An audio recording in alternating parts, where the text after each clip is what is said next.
La necesidad de arrepentimiento. Porque es que el arrepentimiento bíblico es la necesidad de esta hora. Porque vivimos en una época en que la mayoría de los líderes religiosos realmente niegan la necesidad de arrepentimiento. Si es que lo predican, lo debilitan, como el presidente de un seminario que dijo que el arrepentimiento no significa más que un caballero decirle a Dios que lamenta haber hecho lo que hizo. Otros dicen que el arrepentimiento es únicamente para los judíos y no para nosotros en la actualidad. Algunos dicen que el arrepentimiento es solo para los hijos de Dios y que no tiene nada que ver con los pecadores perdidos, mientras que otros predican justo lo contrario. Dicen que el arrepentimiento es solo para pecadores perdidos, pero no para los hijos de Dios. Y aún otros afirman que el arrepentimiento es meramente una forma de obras y que ningún grupo la necesita. Por lo tanto, mi propósito es refutar estos errores fatales que están engañando a las almas preciosas para su destrucción eterna. Ahora, escuchemos el testimonio de la palabra de Dios. Veamos las palabras de nuestro Señor Jesucristo en Lucas capítulo 13, versículos del 3 al 5. Antes, si no os arrepentís, todos pereceréis igualmente. Lo que está diciendo es esto: a menos que renunciemos a nuestras armas de rebelión contra Dios, moriréis en el infierno, porque permaneceréis bajo la ira de Dios. Confesad vuestros pecados y no los cometáis más, o moriréis para siempre.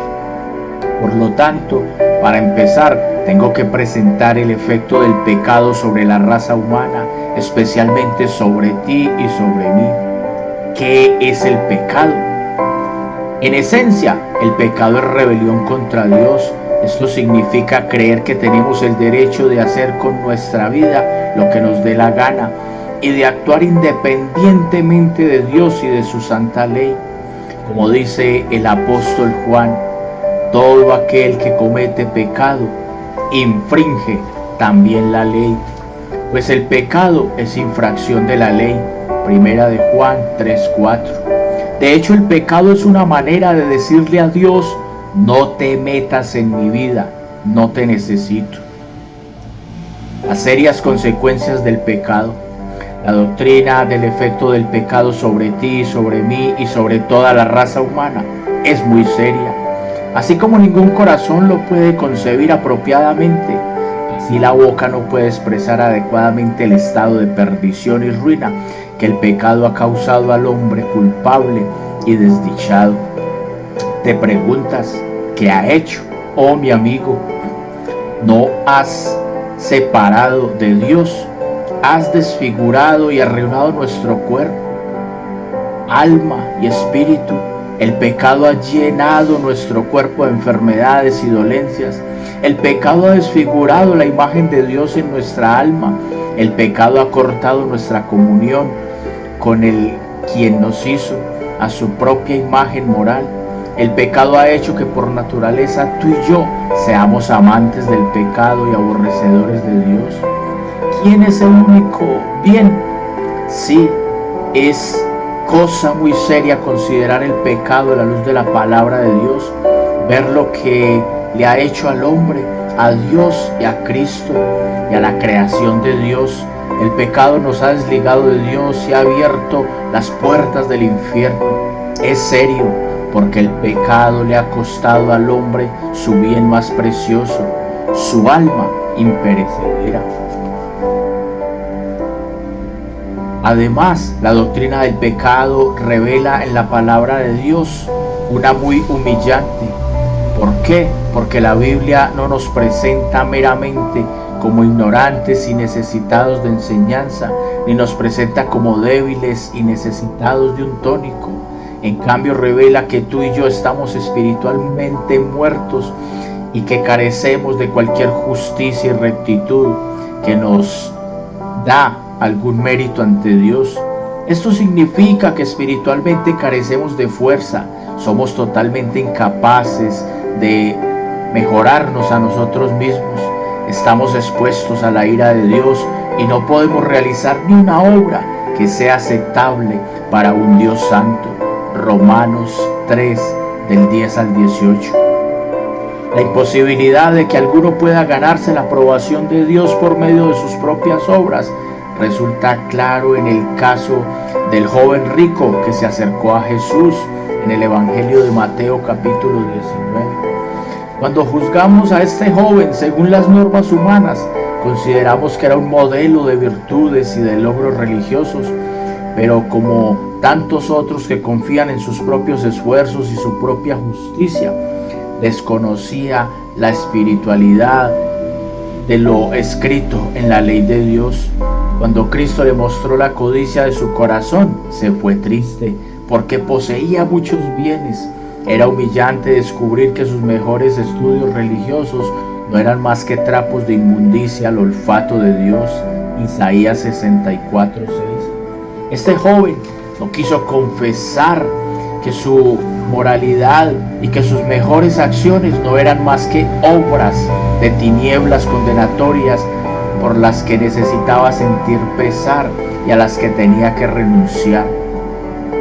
Qué humillante es descubrir que Dios requiere la verdad en lo íntimo. Salmo 51:6. Qué humillante es que no podemos librarnos por nuestros propios medios del pecado en nuestro corazón y en nuestra mente. Qué humillante es que nosotros, al igual que todos los demás, tenemos que comparecer ante Dios como pecadores y declararnos culpables ante Él. No queremos confesar que somos pecadores perdidos, descarriados, indefensos y culpables ante Dios. El moral y el fariseico no quiere confesar que está en la última situación ante Dios. Está igual que el violador, la prostituta y el borracho. No obstante, somos pecadores por naturaleza y en práctica. No podemos liberarnos del pecado por medio de una resolución, una orden, un sacrificio, ni por medio de apartarnos totalmente del mundo, porque es nuestra naturaleza. Jeremías 13:23 dice: mudará el etíope su piel y el leopardo sus manchas, así también podréis vosotros hacer bien estando habituados a hacer el mal. Este hecho humilló al apóstol Pablo, lo llevó a arrepentirse y confesar que ante Dios era un pecador merecedor del infierno. En Romanos capítulo 7 nos cuenta que en una época vivía sin ley, pero que cuando conoció el mandamiento de que no debía codiciar, se llenó de codicia, comprendiendo que era carnal, que se había vendido al pecado. Confesó que era humillante enterarse de que lo que quería hacer, vivir justa y rectamente, no podía hacer. Y lo que no quería hacer, pecar contra un Dios santo, recto y justo, eso es lo que hacía. Confesó tener la voluntad de hacer lo bueno, pero no el poder para hacerlo. Su voluntad estaba depravada y su naturaleza pecaminosa lo tenía cautivo. Porque no hago el bien que quiero, sino el mal que no quiero, eso hago. Romanos 7:19. Por más que luchaba contra él, que tomaba resoluciones contra él, que lo denunciaba y que lo hacía todo lo que podía en su contra, no podía ser libre del pecado. De la misma manera nos sentimos humillados cuando por el poder iluminador del Espíritu de Dios vemos el terrible poder del pecado en nuestra vida. ¿Cómo ve Dios nuestro corazón? La Biblia declara que el efecto del pecado sobre el hombre es tal que nuestro corazón es comparable a algunas de las cosas más repugnantes que nos podamos imaginar. Se vale de estas descripciones para mostrarnos cómo considera Dios nuestros pecados. Sabes que la palabra de Dios nos describe como gusanos. Lo hace en Job 25, del 4 al 6. ¿Cómo pues se justificará el hombre para con Dios? ¿Y cómo será limpio el que nace de mujer?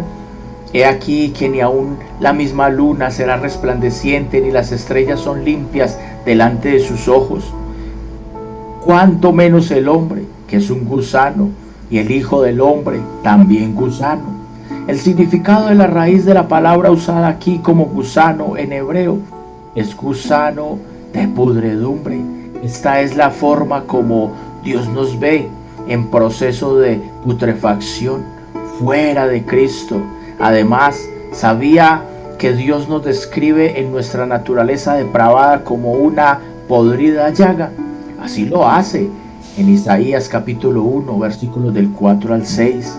Oh gente pecadora, pueblo cargado de maldad, generación de malignos, hijos depravados, dejaron a Jehová, provocaron a ira al Santo de Israel, se volvieron atrás, porque querréis pues ser castigados aún. Todavía os rebeláis, toda cabeza está enferma y todo corazón doliente, desde la planta del pie hasta la cabeza, no hay en él cosa sana, sino herida, hinchazón y podrida llaga. No están curadas ni vendadas ni suavizadas con aceite. Las escrituras también muestran que el pecado ha hecho al hombre como bestias ignorantes y estúpidas. Leemos en el Salmo 73, versículo 22, tan torpe era yo que no entendía, era como una bestia delante de ti. También leemos en el Salmo 49, 20, el hombre que está en honra y no entiende, semejantes a las bestias que perecen. Si todavía estás jugando con el pecado, condenas tu alma al infierno y eres como las bestias que perecen porque no entienden. Alguien me podría decir, esta no es una manera agradable de decir las cosas, lo sé, pero es lo que dice la palabra de Dios. Tenemos que despojarnos de todo nuestro orgullo y fariseísmo y renunciar para siempre a querer algo en nosotros que nos recomiende a Dios. ¿Qué cuadro del hombre depravado? ¿Qué imagen de ti y de mí por naturaleza? Viéndonos en este estado de putrefacción, Dios tiene que ordenar que nos arrepintiéramos. Quiero razonar contigo. Si no te ocupas de la eternidad y no piensas en el mundo venidero, entonces de seguro la palabra de Dios te retrata con exactitud en sus descripciones. Eres como un gusano, como una llaga podrida y como una bestia que perece.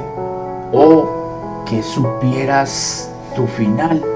Deuteronomio capítulo 32, versículo 29. Y arrepentido acudieras ya mismo a Dios y te encomendaras a su misericordia en Cristo, o que te presentaras hoy ante el Dios Santo, humillándote ante Él y clamando a Él con verdadero arrepentimiento.